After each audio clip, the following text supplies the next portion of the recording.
like Hey source guys, of income. I hate to interrupt you, Nick. Hello there. But Yeah. anywho, I'm gonna go to bed, Anywho, I'm just gonna go to bed. and I'll see you guys tomorrow. She pulled it. You know what, guys? Guys. Oh, look, you guys see what time it is? Oh, I'm gonna go to bed, okay? Peace, y'all. She literally pulled that shit. Let me paint you a picture. It was late at night. I was scrolling through Twitter, as one does, and I saw a space about the Hawk Tuah coin. And I saw Haley Welch in there. I saw FaZe Banks in there. I saw CoffeeZilla in there. And I said, you know what? Let me give a listen to this. And what I proceeded to listen to was the most diabolical nonsense of the biggest crypto rug pull I've ever seen. And it makes so much sense that Haley Welch is tied with Better, which is the Jake Paul brothers, or Jake's app, which is still a Paul brothers, who are known for the crypto schemes like CryptoZoo. But I'm gonna let you know right now, we're gonna be doing a few reactions to this thing, the Hawk Tuah launch coin. Because I feel like I was there live for this, so I feel like I have a little insider POV of some of the wildness that was there. Because I sat back and I just brought out the popcorn and I was like, oh my god, what did I just find? What am I listening to? Everybody Why loves memes, are you gay? And everybody loves crypto scams. So I love memes. I don't know about scams. why don't we take the crypto scams and turn them into memes? Undeniable logic. Yes, that's precisely where the industry is at right now, and one of the biggest possible examples ever just happened in real time. Brace yourselves for a banger of a CoffeeZilla video on it This is what I'm saying. It's crazy that this happened in real time. soon, because the And when CoffeeZilla posts his, we're gonna react to that one as well. Just saying. Hawk Tuah girl, overnight famous after she said Hawk Tuah during a random interview, and the internet decided to just And what sucks is like her and her team are suing the guy who put this out there. obsess over it. The Hawk Tuah girl offered up her own crypto token, which went to a $500 million valuation almost instantly before cratering and basically losing everyone's money. Damn. And what was crazy is everyone lost their monies, but you're like, well, if this is at zero, how did everyone lose their money? Did even Haley lose her money? No. They made their money off freaking fees, off transaction fees. Every time you do something on these crypto platforms, whether it be on Coinbase, crypto.com, whatever one you use, every time you make a transaction, there's little fees that are associated with it. Except the insiders. They all kind of got rich. Actually, side note, she has the third most popular podcast in the entire United States, which I did not know before making this video. It's behind Tucker Carlson and Joe Rogan. She's third, which is When I'm looking at picking at number 3 on these Spotify US charts, I just look at this and I'm like, man, we paid $50,000 to screw up our food charts back in the day, where people paid off doctors to say, hey, sugar's not that bad for you. You know, prove it, make sure it's fat or something. Same thing here. You could pay for these high numbers on these charts. kind of insane when you think about it, but I didn't realize she was actually that popular. So this kind of all makes a little bit more sense in that context. Massive influencer, crypto token, rug pull scam, everybody loses money, right? When you put it in that lens, like, makes a lot more sense. But yeah, I realized that after scripting the video, so I added in postscript. Continuing. I'm not going to make this one overly complicated with the tokenomics or the blockchain analysis type stuff, because that'll come later. Somebody is definitely catching charges over all of this. We just don't know who it is yet, and there's going to be plenty of people picking through the ledgers and tracking down wallets. Haley's name is attached to it, so more than likely it's going to be Haley. Or you know what? It's probably not going to be Haley. It's going to be probably some fall guy, but it's not going to be anybody who's actually making the money. Anybody who actually did the crime. It's going to be one of the fall guys, one of the henchmen, if you would. In the coming days. However, since I just got done listening to a Twitter Spaces, which is a really stupid format for discussing anything, but It really is. I like the idea of it, but it needs some work.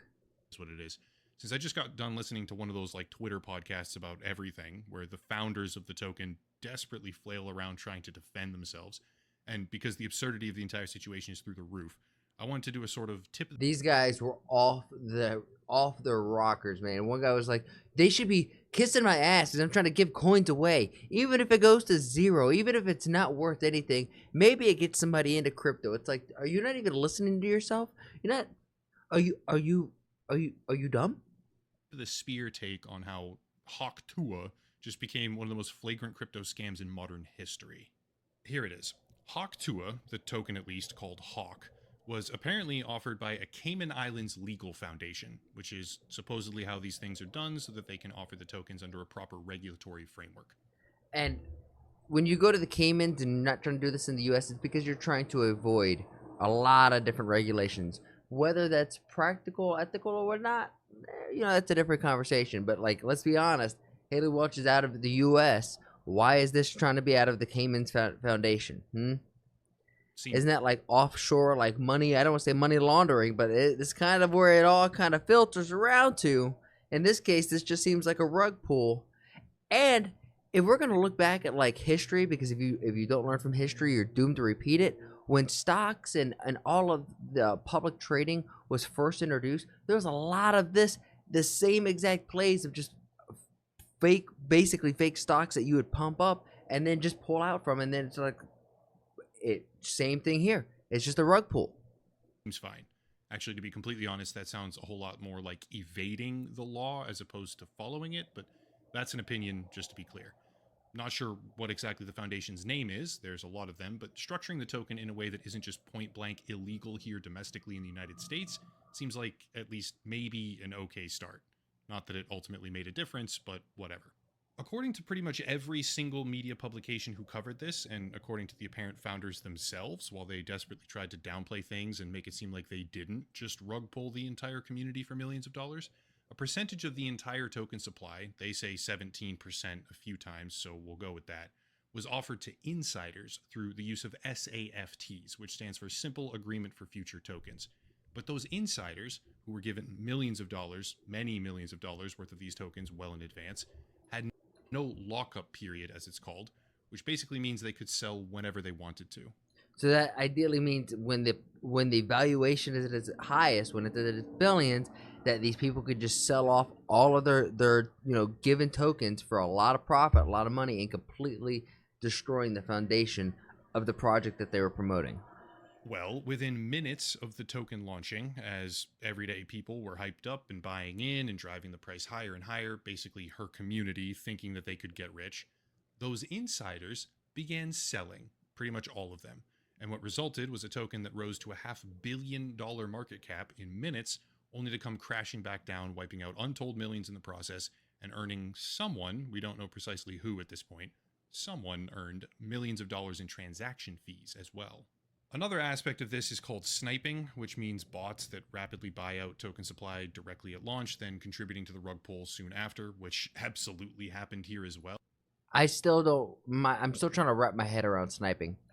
Here's an example of a bot wallet that purchased roughly $1 million worth of the token within seconds and then proceeded to dump it all on the community soon after, on top of the insiders who were also selling, so double whammy.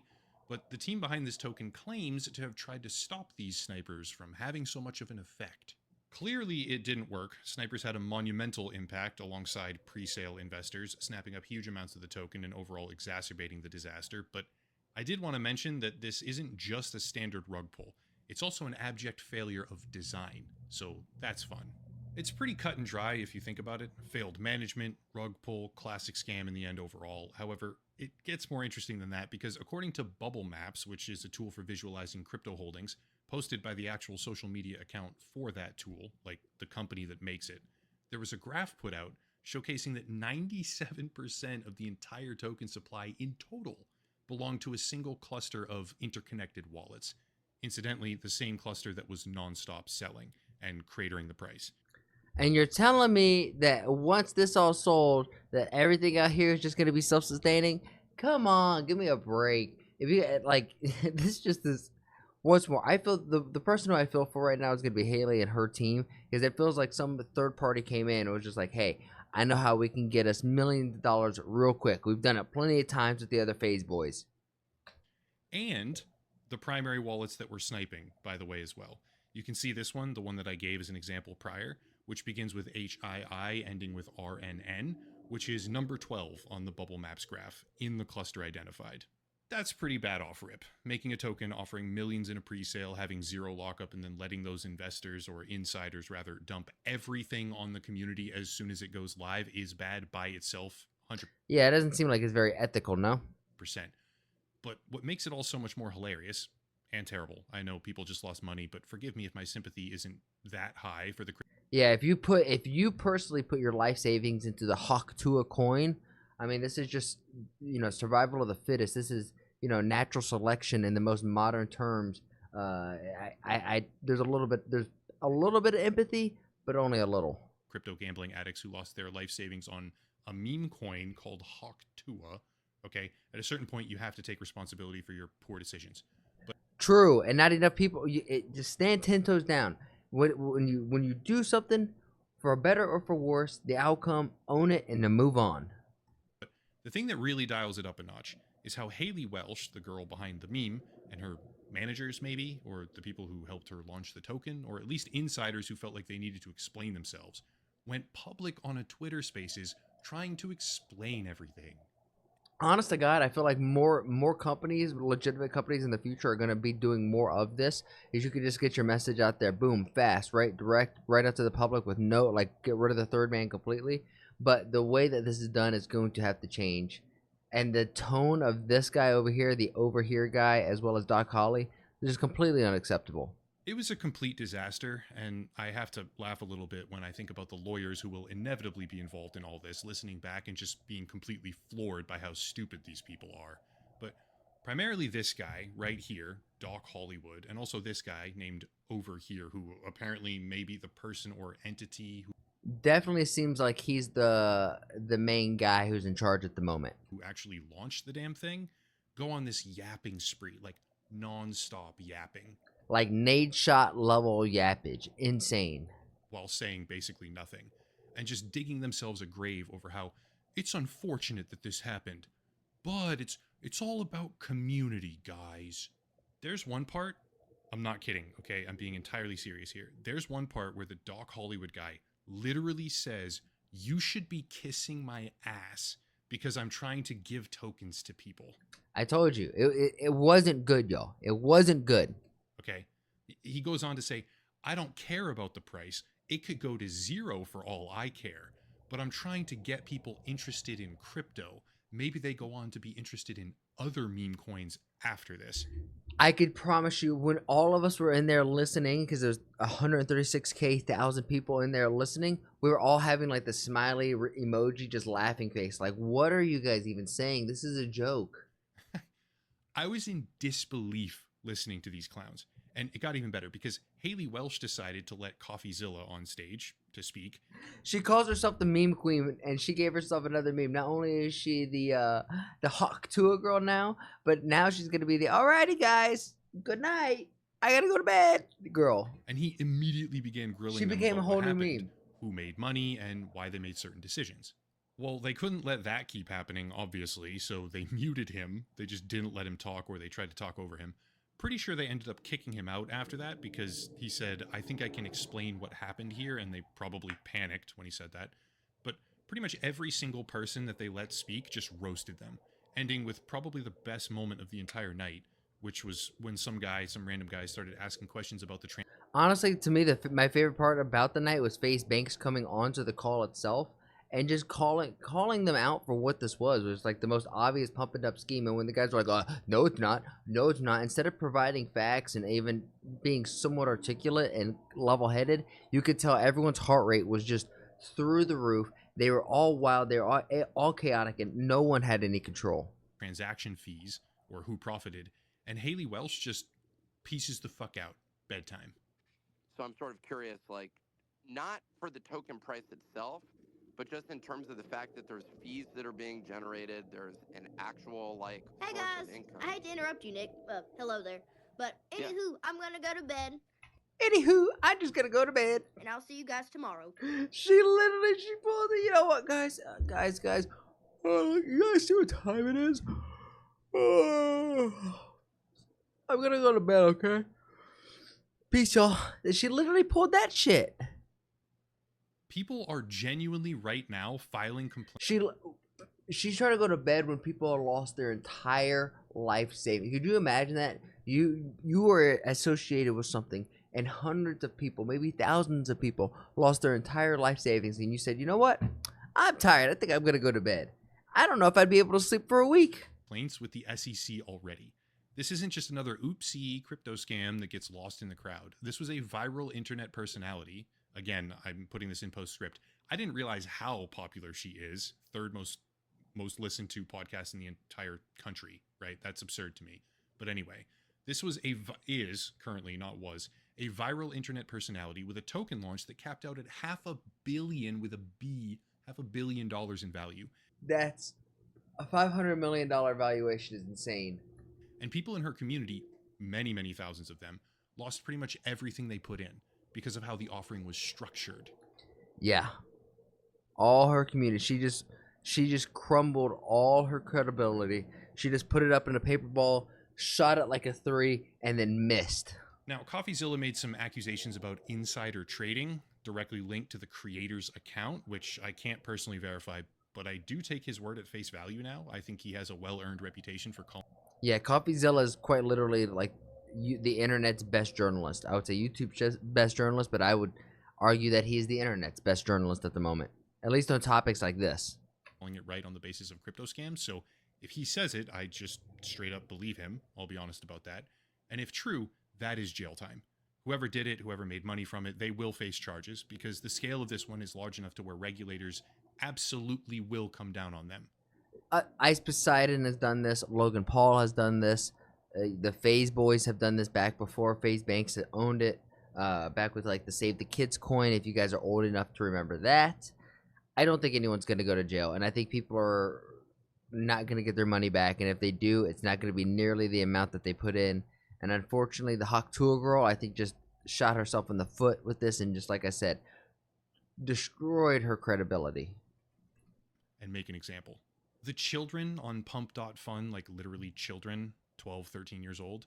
I have a whole video about that disaster, which I'll link down below. That's a completely different thing. But the actual kids who are rug pulling like $30,000 or $50,000 on random meme coins with small market caps, they probably won't face any charges or accountability, unfortunately, because the sheer volume of criminal wrongdoing here is off the charts. And the SEC doesn't have the resources required to prosecute even a tiny fraction of it. But what they are doing is headhunting. They want to find people and make examples out of them. Icarus type situation, fly too close to the sun, get burned. And this right here is way too close to the sun. Somebody is gonna get burned. By the way, while making this video, I also shot a DM to CoffeeZilla because as I was listening to the space and hearing him ask valid, legitimate questions, and suddenly he disappeared, I wanted to ask if they had booted him right when he started to kind of like hold their feet to the fire.